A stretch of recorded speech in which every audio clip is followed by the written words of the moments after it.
Je suis en train de manger un yaourt. Il est 2h40 du matin. C'est souvent comme ça. C'est à cause de la tumeur au cerveau que j'ai. J'inverse le jour et la nuit. C'est courant dans ce genre de tumeur. Et puis, j'ai pas de sensation de satiété. J'ai quasiment toujours faim. Comme mes deux chats d'ailleurs. Je pense qu'ils ont tous les deux une tumeur à cause de l'eau du robinet qu'on a bu ensemble. Là, ce matin, je me suis trompée. J'ai fait mon... Enfin, ce matin à 14h, quand je me suis levée, pour moi, c'est le matin. C'est drôle. J'ai fait mon thé avec l'eau du robinet parce que j'étais mal réveillée et j'ai eu la migraine cet après-midi. C'est comme ça que je sais que l'eau est toujours empoisonnée. J'en donne jamais à mes chats. J'ai toujours plein de bouteilles d'eau. Ça coûte cher d'acheter des bouteilles d'eau et de faire la cuisine avec, vous savez. Je dépense beaucoup plus comme ça. Même quand je cuis du pomme de terre ou du riz. À un moment donné, je lavais même avec l'eau des bouteilles. Je voulais vous dire que ce 19, c'est vérifiable. Ce 19 août 99, je sais qu'il me regarde. Bisous, chérie. C'est au docteur Charles Baron, à Alençon, qui consultait au 6 rue Bernard Palissy que je parle. J'ai jamais été aussi heureuse que ce jour-là, en amour, je veux dire, en amour. Quand il m'a suivie, je me souviendrai toujours. Je marchais droite comme un i, fière comme une africaine qui aurait porté une jarre d'eau sur sa tête. Vexée de la veille, mais pas mécontente. Il me suivait, il avait ouvert toutes les vitres. À 5 à l'heure, il m'a suivi en marchant jusque chez moi. C'est là que j'ai compris qu'il y avait vraiment un problème et qu'il ne pouvait pas faire mieux. Mais je sentais qu'il m'aimait, vous voyez. Il a fait ça parce qu'il avait peur que je me tue. La veille, j'en ai eu envie. J'ai pensé à mes enfants. J'ai réussi à penser à elle. Mais le 9 janvier 2002, je n'ai pas pensé à elle parce qu'il les forçait à me maltraiter. Monsieur Martineau et sa femme et le docteur Vallée. Si vous croyez que je vous mens, ils étaient payés pour ça. Charles m'a dit que ils avaient 40 et 50 millions d'euros sur leurs comptes respectifs. En patrimoine, immobilier et autres. Plus tout ce qu'on n'a pas encore trouvé, qui doit être enfoui dans pas mal d'endroits. Dans le jardin, si ça se trouve. Peu importe, ça m'est égal. C'est pour vous dire que si j'avais eu à inventer tout ça, il faudrait être complètement fou.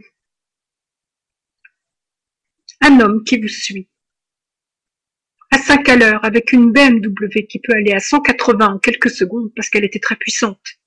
Le ciel, c'était le nouveau modèle de BM qui venait de sortir en 99. Il l'avait depuis très peu de temps. Très belle à l'époque. Après, mon frère Dominique a eu la même. Quand je voyais Dominique dans sa BM, oh là là, qu'est-ce que j'étais contente. Je pensais à mon amoureux. Il aime beaucoup conduire et il conduit très bien. Charles, puisqu'on a beaucoup causé ensemble. Il aime les voitures puissantes comme beaucoup d'hommes. À part cet accrochage qu'il a eu en me croisant la première fois, on l'a obligé à me croiser avec cette pute, excusez-moi, Joël Marié. Un accrochage volontaire pour me dire qu'il m'aimait. Et il n'a jamais eu d'accident.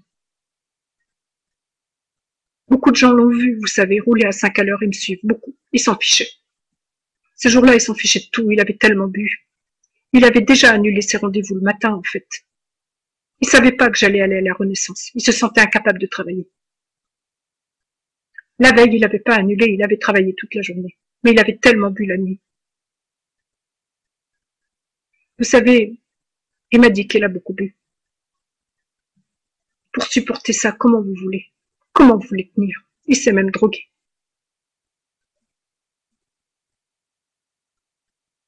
Surtout quand le couple de fous, un faux psychiatre et une fausse psychanalyste, Ils ont jamais fait d'études ni l'un ni l'autre. Psychothérapeute. Apparemment, c'est ça. C'est atroce, mais c'est vrai. On paye des gens pour faire leur travail. Il paraît que, comme j'avais fait 4 ans d'études avec elle et qu'il avait été prévu dès la jeunesse que si ça tournait mal, que je me rendais compte de trop de choses et que je commençais à me plaindre, elle cautionnerait en tant que psychothérapeute, comme quoi, pendant 4 ans sur les bancs de la fac, j'étais déjà dérangée. Il paraît qu'il y a, au ministère, dans mon dossier, un document rédigé de sa main, comme quoi j'étais déjà dérangée, et que j'ai obtenu mes diplômes en couchant avec les profs. L'inverse d'elle, en fait. Alors, vous savez, quand j'ai su ça. Pour moi, elle faisait pas partie de ma vie.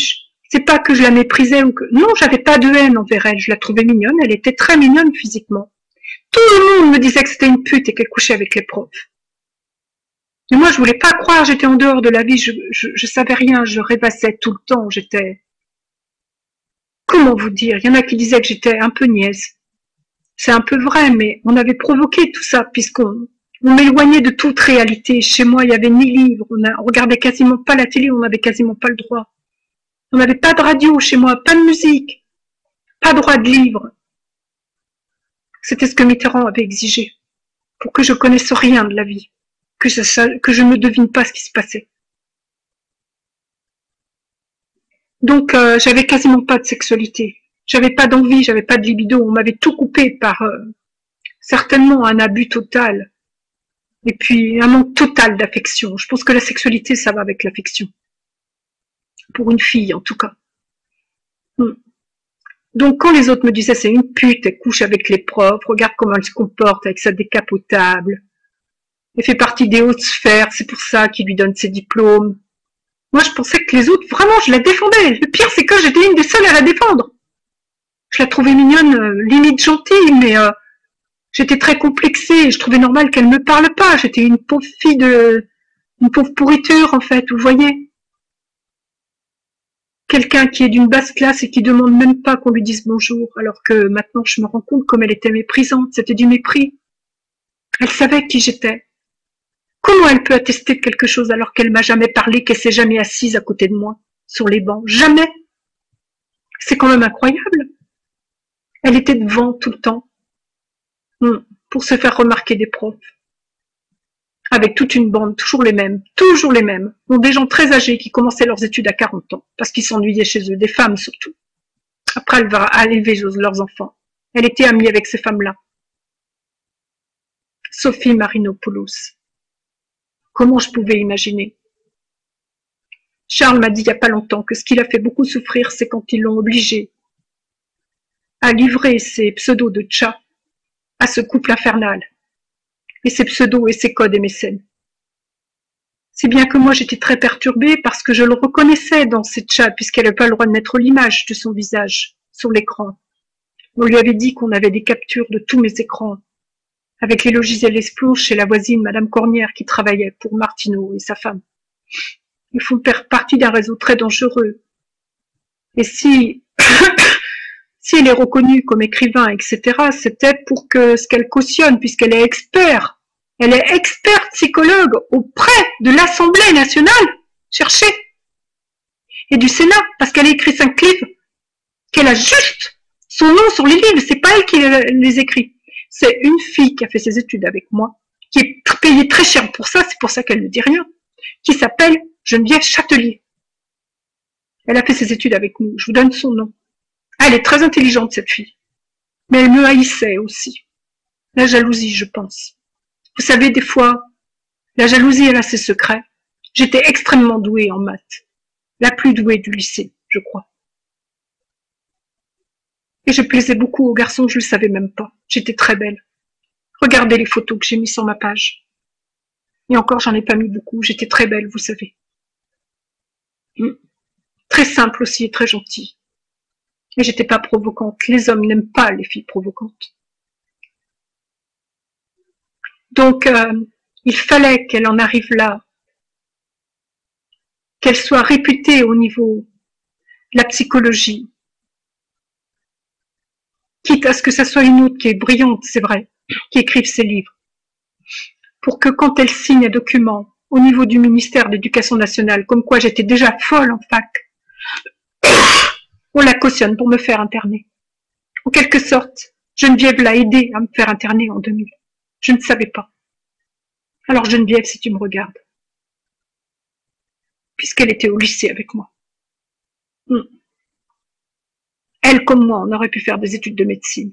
Elle voulait faire de la psychologie, et moi aussi, parce que moi, on m'avait induite à en faire.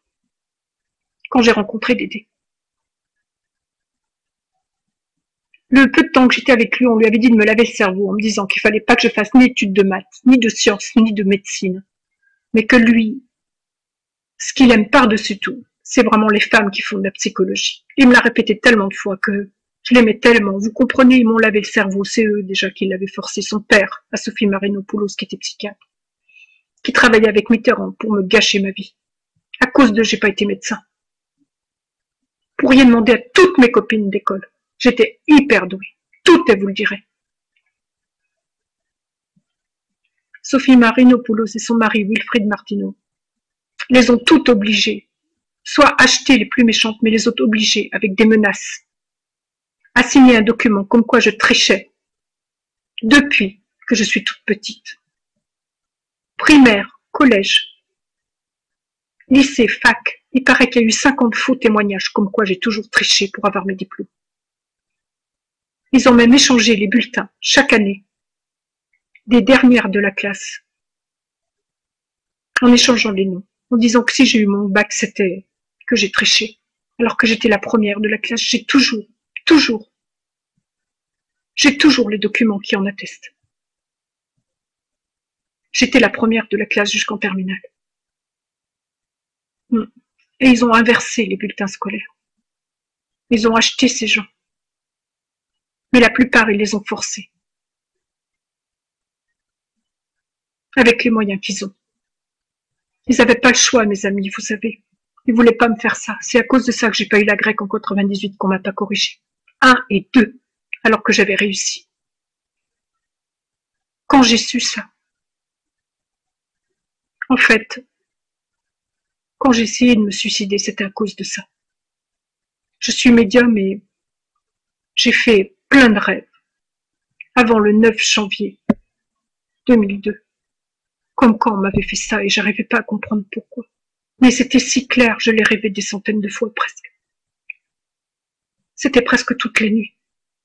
J'ai décidé de me supprimer à cause de ce rêve qui était récurrent. J'ai appelé deux anciennes amies, une qui s'appelle Laurence Boisson, qui m'aimait beaucoup et qui voulait pas me faire ça. Qui était en fac avec moi. Oui, on a été colocataires un an, en 2e année. Elle faisait du droit. Mais on était au lycée ensemble, en terminale. Et puis notre fille que j'aimais pas du tout, qui fait partie du réseau, Pascal Bureau, de La Roche-sur-Yon. Et je leur ai dit que je savais ce qui s'était passé pour Mona Craig. Surtout à Pascal Bureau. Elle n'a pas nié, vous savez. Elle s'est demandé, elle m'a posé des questions, et elle s'est demandé. Elle voulait me voir. Elle s'est demandé comment je le savais. Je le rêvais sans arrêt. J'ai voulu me tuer parce que je comprenais pas comment on pouvait faire tant de mal à une ancienne copine d'école qui vous avait jamais fait de mal, jamais. Elle me prenait, mes amis. En fait, ce que je savais pas, c'est qu'on les obligeait aussi à ça. On obligeait de sortir Dédé avec certaines d'entre elles devant moi. Ou elle venait me dire que Dédé avait couché avec elle pour me faire souffrir.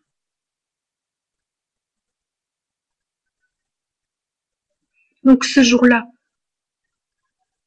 si je vous raconte tout ça, c'est pour vous dire comme ils avaient déjà tout pensé à 17 ans, 16 ans et demi quand j'ai rencontré Dédé. Comment ruiner ma vie. Et cette fille, quand elle a signé ce document, vu qu'elle est cautionnée au niveau du Sénat et de l'Assemblée nationale, mais que c'est Geneviève qui a toujours fait son travail, même ses mémoires de maîtrise et de doctorat, je pense. Oui, c'est elle, Geneviève Châtelier. Je sais pas où elle a continué ses études. Elle a fait le dog avec nous, mais après elle est partie ailleurs. On m'avait dit qu'elle avait abandonné, mais c'est pas vrai. C'est elle qui écrit tous ses livres. Pour que tout simplement, cette fille Marinopoulos, elle est payée pour ça, c'est pour l'argent qu'ils font ça, sachez-le. Et puis aujourd'hui, ils font ça pour me détruire, parce qu'ils veulent pas que je témoigne. Elle était payée pour détruire ma vie. Et tout ça, tous ces faux, le fait que quelqu'un écrive à sa place, c'est pour que, à l'Assemblée nationale, on la cautionne. Et pour que les documents qui sont au ministère de l'Éducation nationale